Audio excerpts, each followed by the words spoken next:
Mental overload is when your brain just can't keep up anymore. And as a caregiver, it's when all of the things that you're doing, medications, taking care of your parents, trying to live your own life, all is too much for your brain to handle. And it finally says, I can't do it anymore. And you notice that you're starting to forget things like appointments or some specific task that you have to do for your parent, or you forget to take the laundry out of the washer and put it into the dryer. It's like having your computer open and you've got 50 tabs open all at the same time. Your computer can't keep up, and so eventually it's going to crash. According to recent studies, 1 in 3 caregivers say they feel mentally overloaded. And almost 60% of caregivers say that they feel like they're under extreme stress every single day. So if you're a caregiver, there's a pretty high chance that you fall into this category. And the reason why this matters is because caregiver stress isn't just about feeling stressed. It actually affects your body and your brain. It physically changes your body and your brain.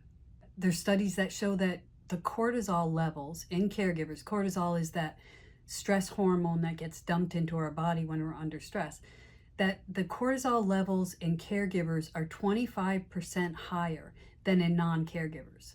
And then for one more statistic, mental overload cuts your productivity by 30%. So what that means is that everything you're doing, running yourself ragged, you're only working at 70% of your capacity.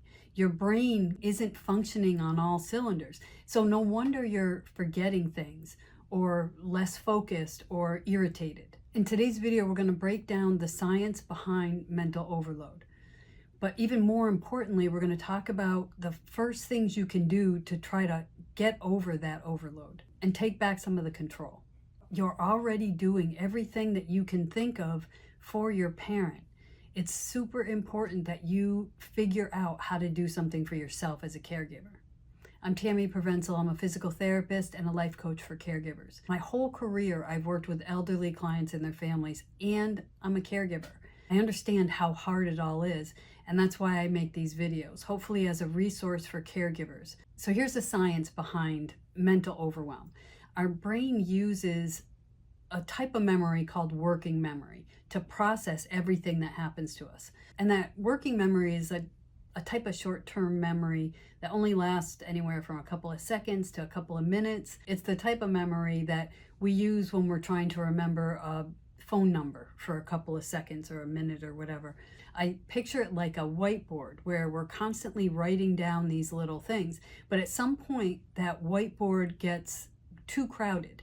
And so what our brain does is it erases some of the things to make some space, but sometimes those things that it erased are important things like an appointment or something we really need to remember. So it makes sense why we forget things or we're not focused. And it's not our fault because our brain is just overloaded. And then there's a part of our brain called the prefrontal cortex. And that part of our brain is responsible for solving problems, focusing, making decisions. And that part of the brain gets overwhelmed by all of this information coming to it. And then on top of all of that, there's the stress hormone that's released, the cortisol, that's released in our system when we're under stress.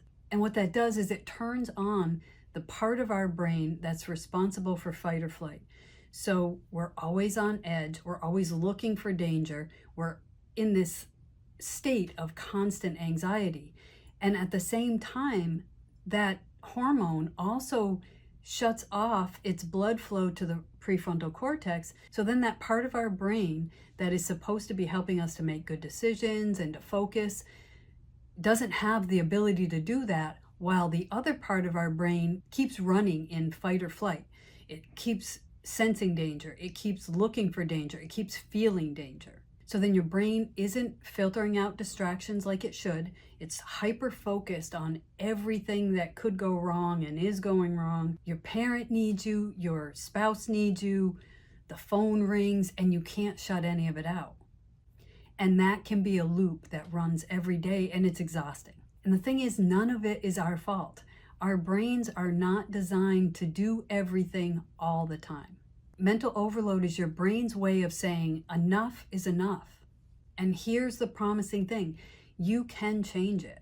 you can actually figure out how to be an amazing caregiver without having to do it all. And it starts with understanding, first of all, what mental overload looks like, realizing that none of it is your fault. It's actually the way it's supposed to work. And then finding tools that can actually help you to take action to manage it all better.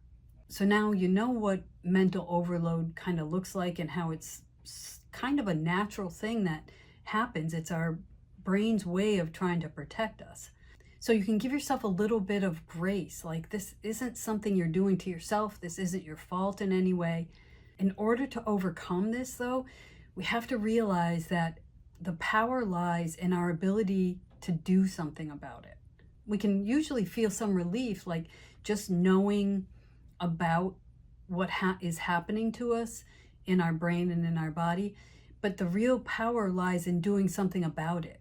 And one of the first steps to doing that is to get really clear on what are the most overwhelming parts of being a caregiver. Because then you can maybe outsource some of those things or figure out a different way to deal with some of those things that are so overwhelming. And you can focus on the things that either you feel like you're more competent at or that you and your parent feels are most important. We've developed a Caregiver Clarity Assessment that's totally free, and the link will be included in the description below. Almost all of the challenges that you're facing as a caregiver fall into one of these categories. And if you can figure out which category is the hardest on you, you can address that category. And it can start to decrease the mental overload that you're feeling as a caregiver. Thanks for watching today's video. Please like and share it with anybody else you think might find value in it. And take the Caregiver Clarity Assessment. Let me know what you think about it.